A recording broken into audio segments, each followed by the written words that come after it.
Over the last few years, it really feels like there's a common theme occurring where animes that are releasing aren't living up to expectations upon them somehow. Now this can be for various reasons, but among the ones that personally irk me the most is when the source material is rewritten, changed, or when the animation is straight up whack. But one could argue that a fate worse than an anime airing and not living up to the hype is when you have generational pieces of manga not even being given the chance to be animated, such as Vagabond or The Climber for example. Which, funnily enough, leads me to the manga I wanted to talk about today. What I will ask you though is, can you give me one more day? I'm not asking you for a week, I'm not asking you for a month, I'm not asking you for a year. Can you give me one more day? We'll deal with tomorrow when tomorrow gets here.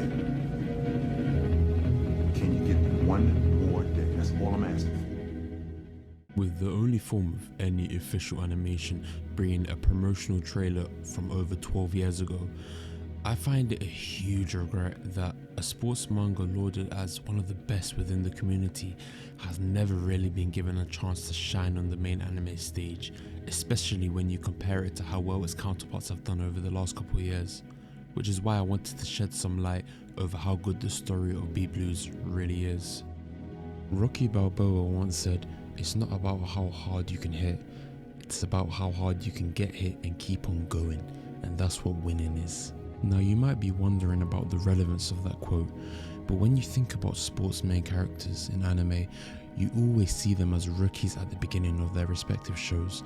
Characters who are more of unpolished gems who work and develop over the course of the series to become the goal that they had set for themselves. But if they were following blueprints, Ryu Ichigo was the blueprint.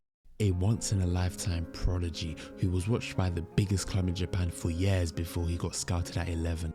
Reading this manga for the first time, Ryu's skills gave me flashbacks of R9 and phenomenal, but what arguably impressed me more was his CR7-like mentality, where he didn't get arrogant after getting this big offer, but stayed steadfast to his goals of becoming a Japan rep and playing at the World Cup.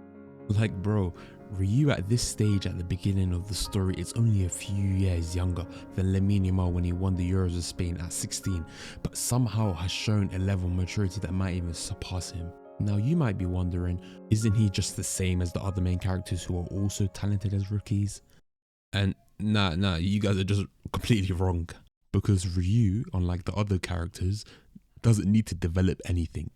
And we can see this in the first couple of chapters through his journey to go to nationals in the prefectural tournament. And I'll start with his passing ability first because oh my god, it's ridiculous. Against Kaguya FC and their star player Sakuraba, Ryu had already early in the match gone past the player and shot from long distance, scoring a screamer.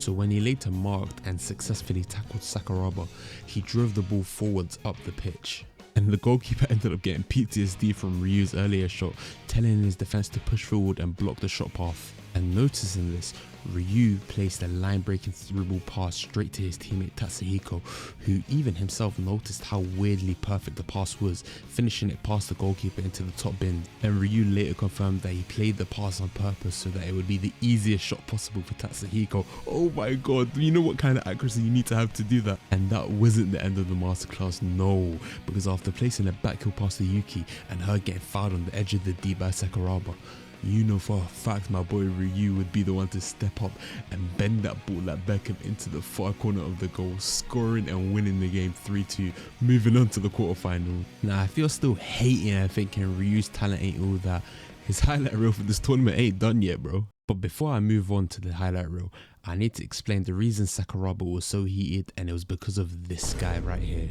Now before you guys start violating and going, who is this random old man, put some respect on his name. His name is Mir Kovak.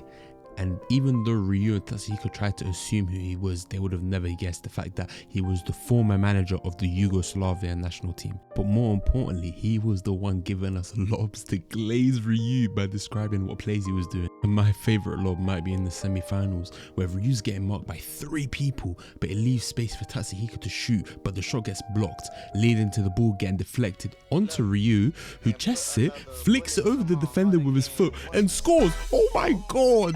What am I seeing, bro? Oh my, there's so much aura in that. Replay it, the flick over the spin of the shot, and the cherry on top is Kovak giving him the lob, comparing it to Platini's goal 1985, is the exact same. The chest, the flick, and the shot cross goal.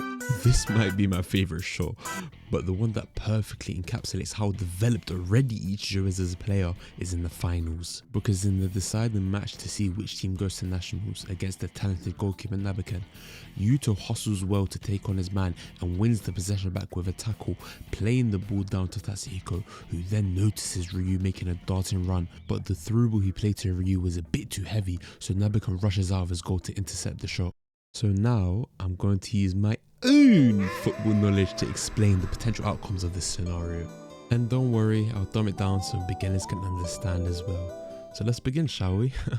This is an illustration I made, guys. I know it's amazing. At the bottom of the field in the blue we have Yuto. On his right above him we have Ryu, and on Ryu's left is Tatsuhiko. Now, after Yuto won back possession and played the ball to Tatsuhiko, Tatsuhiko noticed Ryu making the darting run forward, so he plays the through ball past the defender in front of him so that Ryu can run through the other two and get onto the ball. The plan had worked, and now Ryu was in a position above the two defenders that were in front of him after making that run, where he was now in a one-on-one with the goalkeeper. However, like I said earlier, the pass from Tatsuhiko was a bit too heavy and just above Ryu, so the goalkeeper Nabakan was in a position where he can run forward and intercept the ball, potentially getting a clearance before Ryu can get to it. In this dire situation, Ryu has two options to score. He could choose option A. In option A, Ryu can end up running onto the ball and try and get to the ball before Nabakan, pushing it past him and scoring on an empty net while Nabakan's left scratching his head. Or Ryu can choose option B in this scenario. In option B, Ryu intentionally lets Nabakan get to the ball before him and clear, while Ryu then runs onto where Nabakan will clear and deflects the ball 50 it into either direction to the left or right, then running onto it and scoring again into an open net because Nabakan won't have enough time to recover and get back to his line. Both these goals are pretty common in pro football, so do you guys think Ryu took option A or B?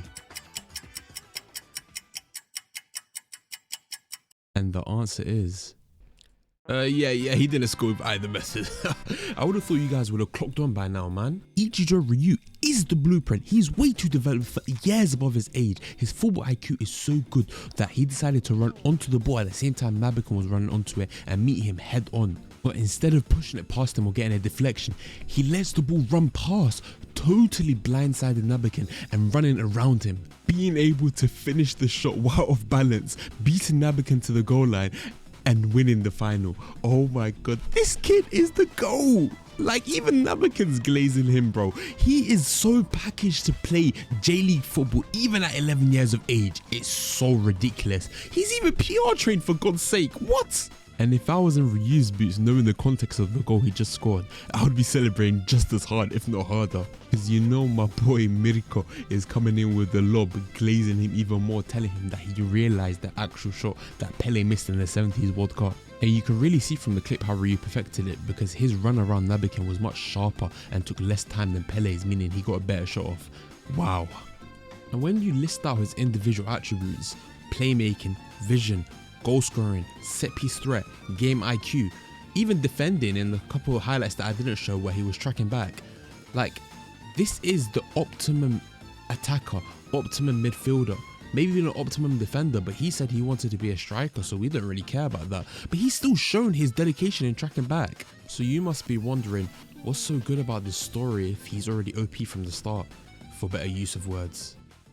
And the reason for that, on a serious note, is really why I love this story a lot, because the author Motoyuki Tanaka, he really does delve into the realities of modern day football and how easily it is for someone who is such a star to diminish and not clock what their maximum could have been. And if you're not catching my drift, I'm talking about injury. Injury is pretty common across all sports, and especially with how intense over the last couple of decades every sport is getting. Injuries are stunting superstars' growth, they're stunting their careers. They're really just a really common occurrence that has become way too common over time. And personally for me, it did affect me, because I, at 15 years of age, ruptured my Achilles tendon, meaning that I couldn't really follow and pursue the sport I wanted to play, even professionally. Which brings me really back to the context of why I loved Be Blue so much, because on their way home from the final, after going up a flight of stairs, Yuto, not seeing where he was going, had to get pulled back by Ryu, saving him from getting hit by the car, but leading to both of them falling down the flight of stairs, with Ryu taking the brunt of the crash, falling all the way to the bottom, bloodied. And the harshest thing about all of this was that it was purely done off a good deed. It ain't about how hard you hit, it's about how hard you can get hit and keep moving forward, keep on going. And that's what winning is. Remember that quote? And you know for a fact that's not enough to stop my boy Ryu. But I realized it was only a dream.